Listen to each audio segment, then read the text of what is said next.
DeepSeek Moment series brought to you by the Center for China Analysis here at Asia Society Policy Institute. I am Lizzi Li, a fellow on Chinese economy here at CCA. Today's conversation explores one of the most dynamic and fascinating fronts in the US-China tech rivalry, the race for dominance in large language models, or LLMs. From OpenAI's rise to DeepSeek's breakthrough, and now to Alibaba's renaissance with its new AI LM model, Quinn, we are witnessing a major realignment in AI power dynamics.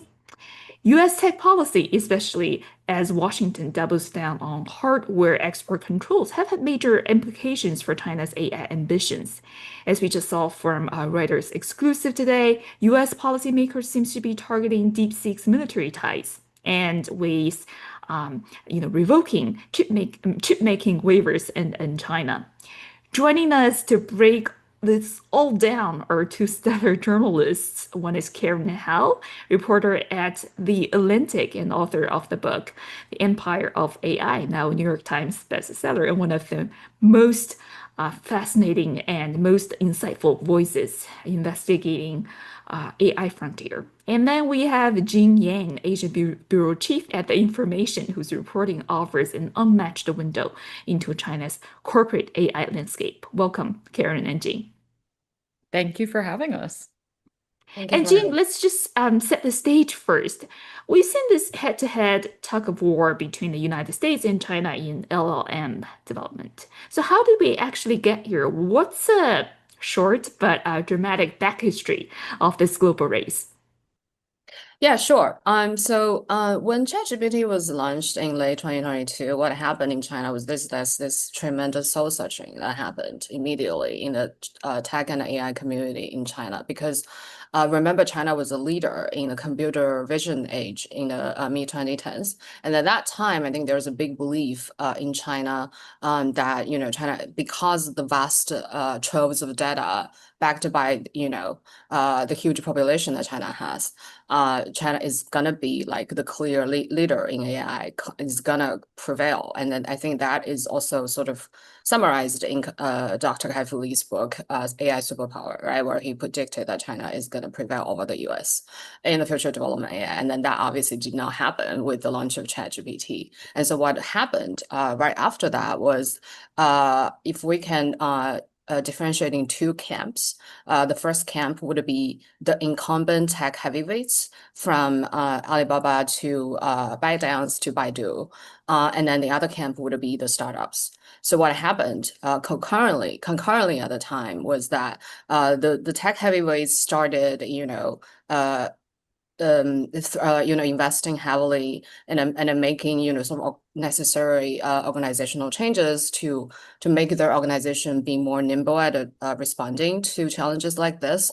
And on the other hand, there's just so many startups that just mushroomed, or claiming to develop their own, or sort of China's answer to GPT, and then that phenomenon ran throughout 2023. That the market became suddenly so crowded and so competitive. Chinese media coined the term the battle of 100 models to describe what happened. And then quickly going to the second half of 2023, what happened was that we had ByteDance emerged as sort of the leader with this Doubao chatbot in China. And then we also have this new term coined now called the six little dragons, meaning the six leading startups developing their own proprietary LLMs in China. And then before you know it, what happened toward the second half of 2023 was that Alibaba finally caught up, which we can talk about later on, and then that sort of victory was quickly upstaged in early this year by DeepSeek's breakout success. And then Alibaba then, as we know, which we'll talk about later, in April released, the latest updates, a suite of models of all different sizes and specifications, called Qwen 3. And now we're waiting to see what DeepSeek can offer next. And then in the meantime, when it comes to the 6 little dragons, some of them started to struggle, right? We saw 01.AI, founded by Kai-Fu Lee, essentially has been folded into Alibaba. And on the other hand, some of the others are sort of, people I talk to in the industry suggest that, if some of them do not find like a sustainable revenue stream, then they're going to also just be obliterated very soon as well. Excuse me. So that's where we're at. Yeah, fascinating. And what's especially striking, and what we are here to unpack today, at least to me, is China's leap into open source AI with Alibaba's Qwen and also DeepSeek, as you mentioned, leading the pack. Is that going to be a paradigm shift? What are the implications? That's a fascinating topic I think our audience is also interested in. But Karen, I wanted to take a step back and clarify some terms for our audience. What exactly distinguishes open source from closed source AI models? And can you just walk us through the core differences, the trade-offs, and who are the key players in each camp globally? Yeah, usually open source traditionally refers to models where their code is completely online, like the weights of the models are online, as well as the data, so the ingredients that go into training the models. Typically, we don't actually see many genuinely open source models in the sense that many different players end up being open weights, but they do not actually give the recipe, the data, or the instructions for how they actually developed their models. And closed source refers to the exact opposite. There's no information, really, no visibility at all into how the model was developed, what kind of architecture it used, what kind of data it was trained on, and any of the particular steps along the way in the post-training fine-tuning of the model development. And in terms of the global leaders, we have, of course, OpenAI and Anthropic in the US that are really dominating in closed source development. And in open source, we have DeepSeek and Llama, but open source with an asterisk that they don't necessarily actually open source their data. And there are kind of specific arguments that each side uses around why open or closed is better. So in the closed source arguments, these companies say that ultimately this is a very powerful technology, and in order to make sure that it goes well, we need to keep the information under lock and key. We do not want it to get into the hands of bad actors. That's what those companies usually argue. Whereas open source developers, they argue that if we bring this technology to the hands of more people, we give the instructions for how to develop these technologies to the hands of more people, not only will that foster healthy competition, more entrepreneurship, and more alternatives to AI technologies, we can also study scientifically how these models actually work and the limitations of these models as well, and build up a better, more rigorous foundation for advancing and progressing AI development. And so this is, the AI industry is not the first to clash along open versus closed lines. This has been a long-standing debate and tension throughout software development history. And so we're kind of just seeing many of the arguments from before replay out in the AI era. Fascinating. And just so you know, just for my curiosity, in your book, The Empire of AI, you also highlight OpenAI's kind of near-religious focus on AGI, or artificial general intelligence. Why do you think has OpenAI go down on AGI as its North Star? Do you think that focus has helped OpenAI or hindered them? Why is there this push doubling down on AGI as OpenAI's North Star?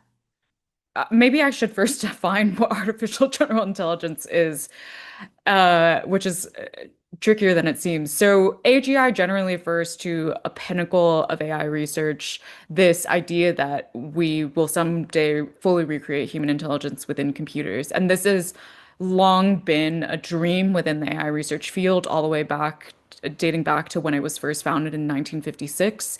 Back then, it was just called AI, and now we differentiate current day products and services called AI with AGI, this new term, general intelligence. But one of the challenges of AGI in general is that we don't really have scientific consensus around where human intelligence comes from. So trying to recreate human intelligence in computers then necessarily becomes very confusing. And there's been constant debate through the decades about what kind of techniques it would take, what benchmarks or goals or signals would we actually need to see to determine that we've actually gotten there. But the reason why OpenAI originally conceived of themselves as an AGI lab was in part because of as you mentioned, that I describe in the book, this quasi-religious belief that this is possible. Recreating human intelligence will be possible and it will be inevitable, and that this is going to have a civilizationally transformative impact, either in the positive or negative direction. Either it will bring us to utopia or it will kill all humans. And the original founders had among them Elon Musk, Sam Altman, Ilya Sutskever, the first chief scientist, and Greg Brockman, the chief technology officer. Elon Musk and Ilya Sutskever were very much believers in this idea that AGI is going to be possible and it could be civilizationally transformative. And so part of the reason that OpenAI has pursued it for so long is because there continue to be people within the company that genuinely believe that this is the thing that they need to work on, that they were brought to this earth to advance and usher in the next part of civilization 2.0. And there are, of course, then other considerations that have layered on top of that genuine belief. Evoking the idea of AGI is very commercially helpful because it sounds like a very powerful and possibly extremely lucrative technology. It's also very politically helpful because when you are testifying to Congress about the importance of not regulating the company, saying AGI a bunch of times can be helpful in that regard as well. And so this term and its utility has sort of continued to evolve within the history of the company, but it has maintained its utility over time. This recreating human intelligence, how much of that you think, Karen, is the complex held by some people? It's like a man wanting to play God. Yeah, this is something that I was actually reading a history paper from the nuclear age where it was like a feminist reading of why men were so obsessed with building nuclear weapons. And there was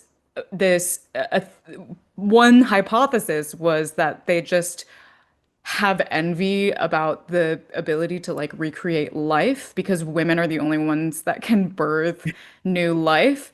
And it was funny because I was reading this paper and I had an interview with Kara Swisher where Kara Swisher also said that she believes that men's obsession with recreating AGI is the same exact thing, that they have this envy of the fact that women are the only ones that can give birth to new life. And so they are, whether they're trying to recreate God or whether they're just trying to recreate intelligence in, another way, I think there's something there to the fact that throughout history, regardless of the era and regardless of the technology, many scholars kind of hone in on this particular male obsession to recreate something.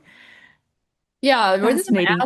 reason I'm asking, sorry, excuse me, Lizzie, is because I recently have been reporting on the humanoid robotic space, and we had the information I just had a big feature published with in collaboration with my colleague in the US about sort of how humanoid robotics is shaping up to be the next frontier in US-China tech war.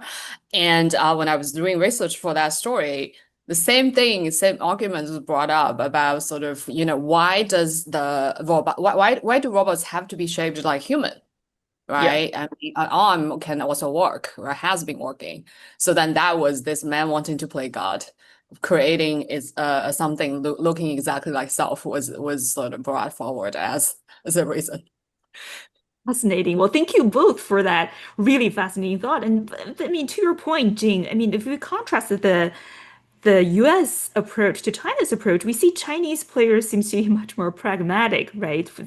Most of the robotics focuses on industrial robots, and most of the AI focus is very much on real world applications, right? Verticalize the tools, practical deployment. Is that a smarter play? What's actually kind of fueling and driving China's approach to AI? Yeah, that's a good question. I mean, the way I would think about it is that instead of thinking it's sort of all the Chinese tech companies, entrepreneurs wanting to be smart, it's more like they're forced to because of how cutthroat the competition is. Remember earlier I talked about this battle of 100 models. It's not the first time in, sort of the brief tech industry in China. We saw this as early as in the early 2010s when there's so many companies in China that want to build like China's Groupon, remember group buying?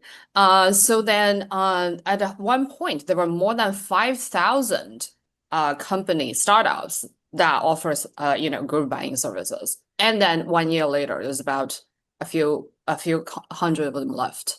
And then we saw again the same thing with the EV battle, right? So I think I ask people why, whenever there's something emerging and then everybody in China, you have this phenomenon where everybody just rushing and then this like crazy gold rush. And then you end up having too many companies, startups vying for capital and vying for market share in a very short space of time. And the end result is that is this brutal competition. So that in order to survive, you have to find a product market fit very quickly. You have to find ways to generate revenue very quickly. Otherwise, you would lose out on the next funding round. Then otherwise, your investors will easily go to the next startup. If I may to use an example, Safe Superintelligence, the company founded by Ilya Zaskever, like the company has raised $2 billion, valued at $32 billion, received an offer from Meta to buy it. All of this time, it hasn't told the world what it's actually building, what it's actually going to do. And that it is very hard for me to imagine the same thing would happen in China. So then basically, I think the competition in this case, although people complain, have caused a lot of like wasteful resources, right?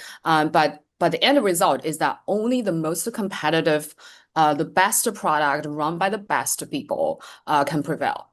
And I think that's what happened. Great point. Thank you so much, Jing. And from your reporting, it seems that China is now betting big on open source, LLMs, which is topic of the day. And why is that happening now? Is it related to policy or the private sector dynamics, as you mentioned? What are the internal drivers? Is it technological? Is it regulatory? Is it geopolitical that are pushing this shift? Yeah, I think we first have to maybe give the credit in the short history. We should, I think we should give credit to Llama, right? When everybody was, rushing to build their proprietary models, Llama sort of was the first major company to be firmly in the camp of open source, right? And then in China, actually at the beginning, companies, from tech titans like Alibaba and Baidu to startups, closed source or proprietary was the way to go. And then what happened was I think DeepSeek really sort of changed. There are two factors. The first is the DeepSeek factor. So DeepSeek's model started to gain traction and a buzz in the AI community around the world from about I think last summer, like a year ago. And I think companies like Alibaba, sort of took note of that and then started to think maybe we should prioritize more on open source instead of closed. Because at the beginning, Alibaba was like, we're gonna just do both and see, which one works better. And then the second factor would be this chip constraint. Chinese companies simply just cannot afford to stockpile this many NVIDIA chips because it's just simply not, legally cannot be sold to China, right? So then it's often been said that the breakthrough that DeepSeek achieved is the textbook example of, necessity is the mother of innovation. I think that can be applied to the broader open source sort of a edge that China has managed to accomplish so far. And then you see that after DeepSeek became a global sensation, not only Alibaba also, in the meantime, reorganized its resources to focus more on open source. Baidu, as well as some other LLM startups in China, also have been offering open source versions of their existing models. I guess the big question mark I would have, which I don't have an answer to, is where is ByteDance standing on all of that? But I hope that answers your question. Yeah, it seems like ByteDance is still in the closed off camp, at least for now.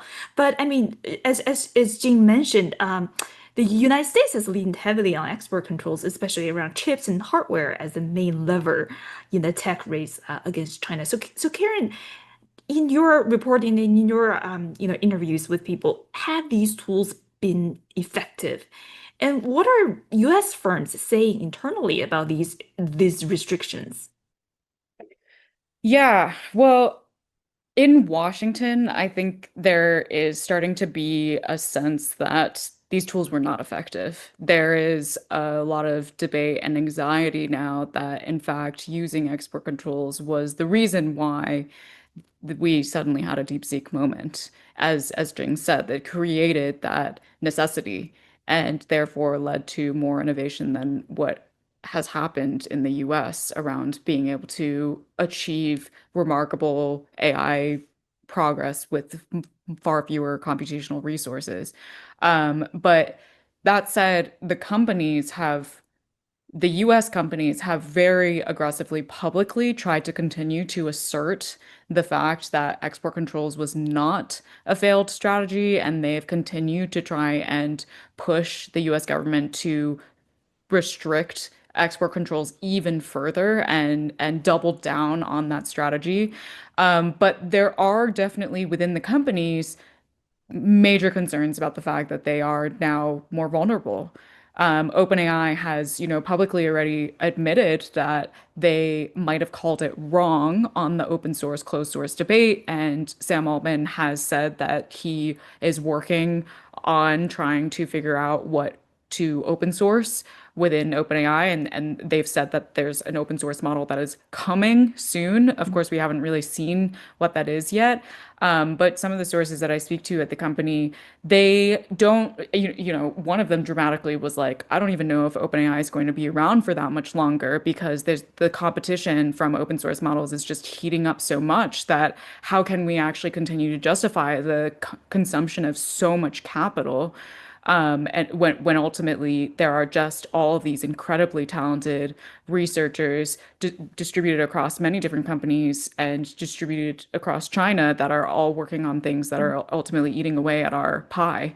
And that was a particularly dramatic opinion within the company, but it does sort of speak to this bubbling and growing anxiety that the strategy that OpenAI has tried to approach and the strategy that OpenAI and like-minded companies have tried to engage in the US government with these export controls has just dramatically backfired. Fascinating. And I mean, to both of you on the point of export controls, I mean, China's open source pivot could potentially be a clever end run around hardware bans. Is that China's workaround? How much can it actually lessen the blow of US restrictions? Are there tools in Washington's toolbox to slow China down on the open AI front? Sorry, on the open source AI front. I'll take a stab at this first. I think what I have observed in the last, I think since the beginning of the year, not only DeepSeek's breakthrough has been really sort of talked about in the DC and the overall US sort of discourse as such a formidable existence. So has Huawei's sort of so-called chip breakthrough as well.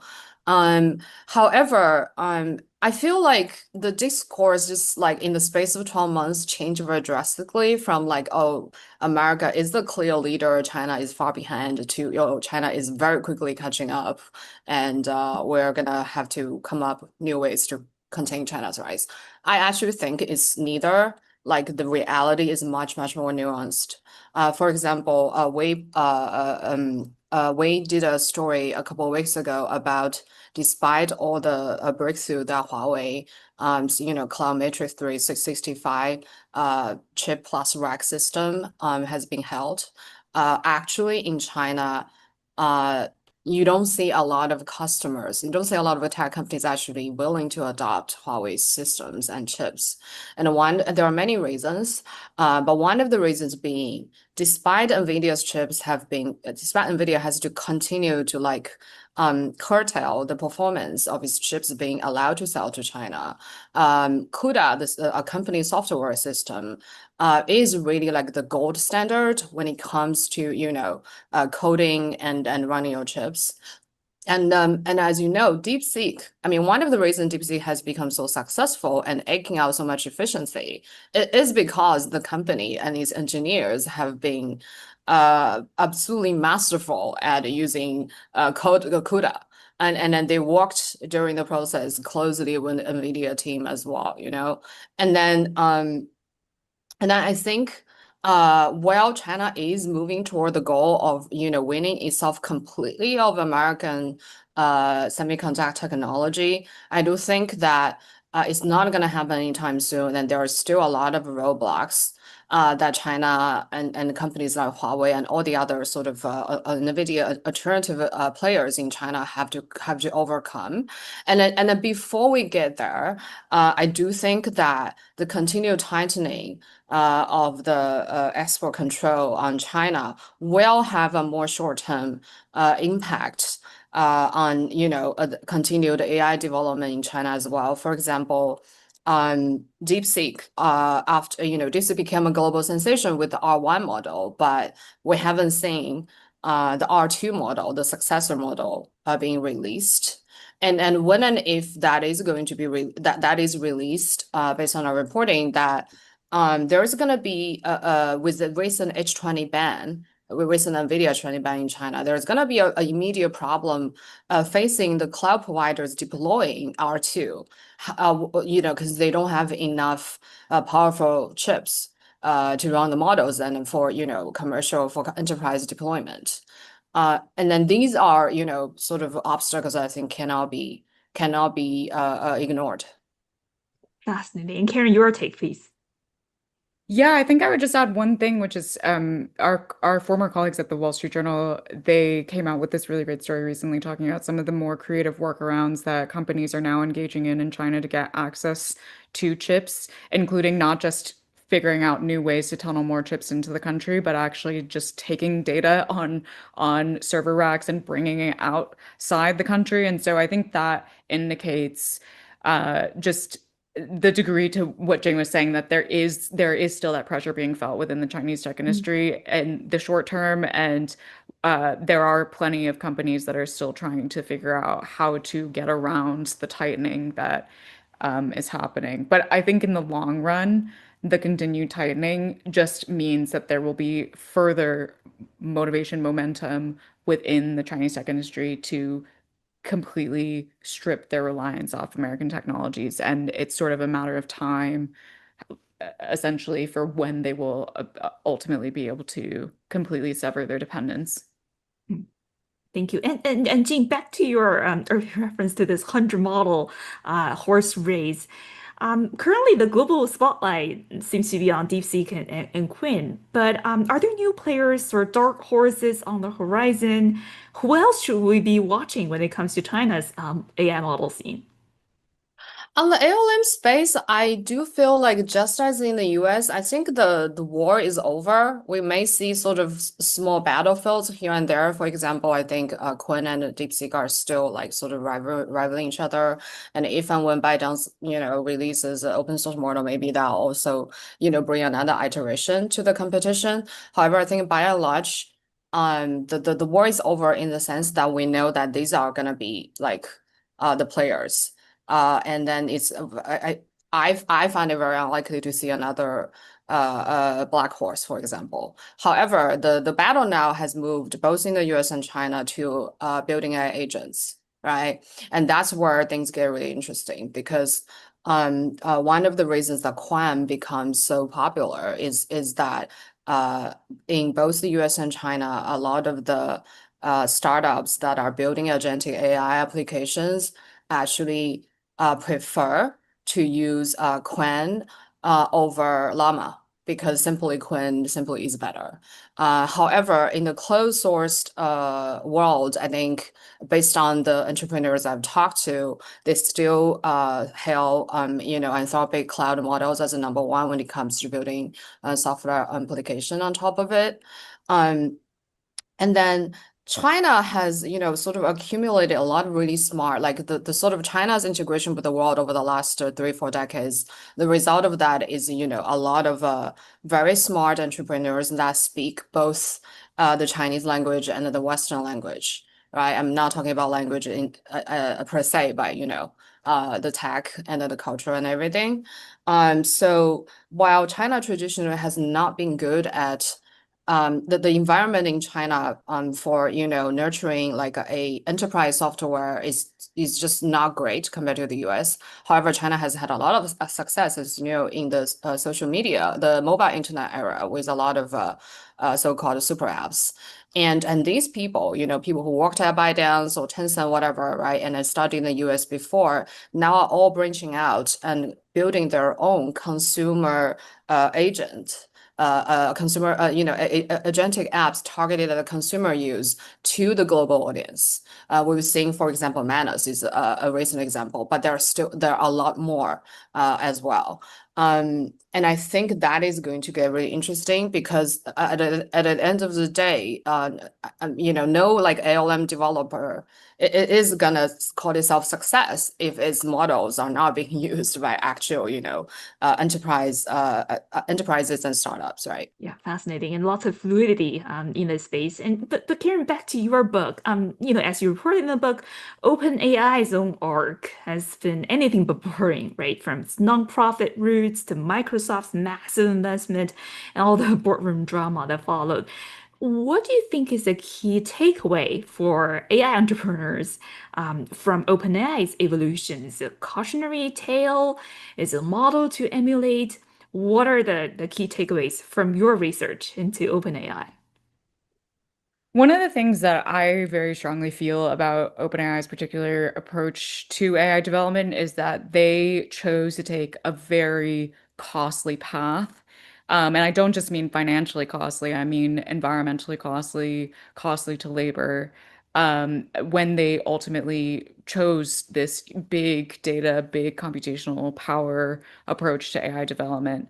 And the reason why I call my book Empire of AI is because I argue that OpenAI is essentially empire building. They're not necessarily actually building a technology that's going to be broadly beneficial to people. They are using this technology as a tool to continue consolidating extraordinary amounts of resources, extraordinary amounts of money, capital, talent, and power, both economic and political power. And that is not necessarily the actual vision of AI development that we would want to see in the 21st century moving forward to help humanity progress as a whole. And so the thing that I hope entrepreneurs would learn is that there's this whole other space of AI development that needs to be explored. Then we need to shift away from this more colossal resource consumption based approach of AI development towards things that are more task specific, more data efficient, more energy efficient. And that's actually where I see the real impact of AI being able to be broadly diffused across many different sectors. If you just think about it, most sectors are actually data scarce sectors, like the manufacturing industry, the healthcare industry, education industry. These are actually very data scarce areas. And in order to actually unlock potential for AI technologies, we need to be building data efficient AI tools that can be trained on those data scarce environments. And so I hope that entrepreneurs will stop trying to compete with a vision that OpenAI set forward and start defining a new vision that will ultimately end up in a, I think, more broadly in a future where the benefits are more broadly distributed among everyone. Fascinating. And Jing, back to you. Now we sort of think of DeepSeek's breakthrough, Alibaba's Quinn revival as great success stories, but companies have their own frictions. What are some of the internal tensions that you have observed, reporting? And like Karen, what lessons, red flags, takeaways other AI companies can take from their journeys? So I think Alibaba's sort of a journey with the Quant actually serves as a great sort of business school case study. Now, in the sense that some of the Alibaba's earlier misfortune turned out to be to be helping is the current wing that we've seen, right? We know that Alibaba just sort of emerged from this brutal regulatory crackdown in China. And then at the beginning of 2023, the company announced it's going to break itself into 6 different units. While 12 months later, that effort basically, just didn't really materialize. What happened in the process was that Alibaba Cloud and the teams within the cloud division that are building the AI models have no control, and then over what other business units are doing. They also have no control. They have no decision-making power. They cannot go to, say, Taobao, the e-commerce business unit, say, you have to use Quinn. You cannot use, like, say, another company's model. Right. So that when they realize, as we reported, when the Alibaba's LLM team realized that our model sucks so much that even our colleagues don't want to use it, that was like, okay, we really have to do better. And then the same thing, you don't see the same thing happen in sort of the Alibaba's counterparts in the US or the other tech giants that are sort of, do not necessarily have this kind of internal competition. It's hard for me to imagine. I don't know for sure, but I guess, for example, Google would not want its software apps team to build anything on, like, say, cloud models, I imagine. So I think that really was the earlier tension that helped Alibaba now come on top. And then the other thing is that I don't have, again, this is something I don't have the answer to, but I think we'll probably see something, or we're trying to report on this, or somebody else will have the answer, which is that Alibaba in from 2023, aggressively invested a bunch of this LLM startups as well. I think is one of the reasons was to actually Alibaba Cloud was sort of struggling at the time. So when they invest in some of these startups that have huge demand for compute, they're basically using a very it's basically acquiring customers at a very sort of with the investment, with the equity investment, right? And on the other hand was, what if, I think Alibaba's leadership goes, what if our own efforts actually fail to take off, and at least we would have invested in a field that actually would hopefully, come on top. So now that Alibaba has come on top, and some of the startups, investors are either flailing or, just doing sort of being moribund, then I think the future will be very interesting, right? Would Alibaba, I don't know, I'm just purely speculating without knowing anything, but would Alibaba have to acquire some of them at a very low cost, like this acquire thing that is being happening in the AI industry in Silicon Valley as well, or something else would happen, right? And I think this is the next point of attention that I would be on the lookout for.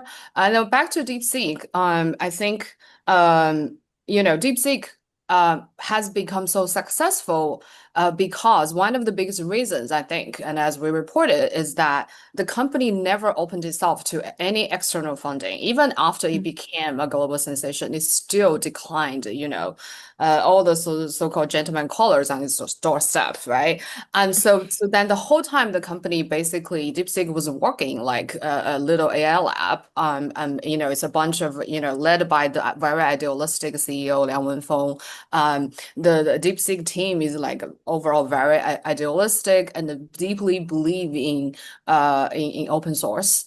And then as the company gets bigger, as it tries to, keep outdoing itself, and as the news continue to tighten around export control, will DeepSeek at some point need to raise funding from external investors? I think that's something, that's the other sort of point of tension that I want to flag. Fascinating. And let's close by looking forward. Karen and Jing, what are your best predictions for the LLM landscape, maybe 3 years out or even 1 year out, if that's possible? Who's rising, who's falling, and how might the US-China competition in this space evolve? I generally don't like making predictions because I philosophically don't believe that like the future is written and things are inevitable. But if the current trajectory does not change, I think I actually believe that in a few years' time, we will start seeing more integration again between the US and China AI development, in that we are already seeing, for example, Silicon Valley companies just integrate DeepSeek into their stack because it's just cheaper and better. The Microsoft Bloomberg just had a really great feature on Microsoft where it talked about the moment that DeepSeek first came out, Satya Nadella ordered his team to analyze DeepSeek and figure out whether or not it was safe to bring onto Microsoft stack. And then once they'd made that determination, immediately put it on. Perplexity integrated DeepSeek into some of their offerings. I was speaking with an investor in Silicon Valley just the other day that said most startups these days, if they're trying to build a wrapper around AI models, they will first download some of the open source models, Llama and DeepSeek, and tinker around with it while they're rapidly prototyping and iterating. And I think we're going to start seeing more and more of that, even if people are not necessarily going to be bragging about it openly. But that's just the nature of software development, is that it's really hard to actually contain it within borders. And there is going to continue to be more and more interesting models coming out of China. And there will be more and more of that dialogue happening potentially behind closed doors. Fascinating. Jing, please. Like Karen, I also generally refrain from making predictions because especially when it comes to AI, because things move so fast, right? The prediction we make today really is based on what we know today. And then before you know it, next week, there could be something that happened that completely, that make us look really stupid.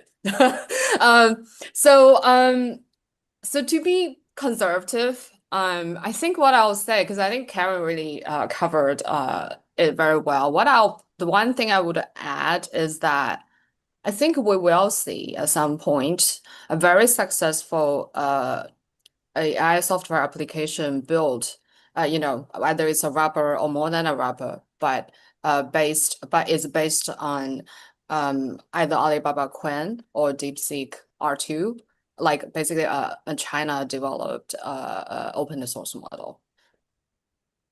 Fascinating. And, thank you and appreciate that journalistic rigor you bring to this conversation. But most of all, thank you so much for such an insightful conversation. And thank you to our audience for tuning in. As a reminder, this is part of our China's DeepSeek Moment series here at CCA, out for future events as we continue to explore the surprising shift in China's tech innovation and what they mean globally. Once again, I'm Lizzi Li, and on behalf of ASP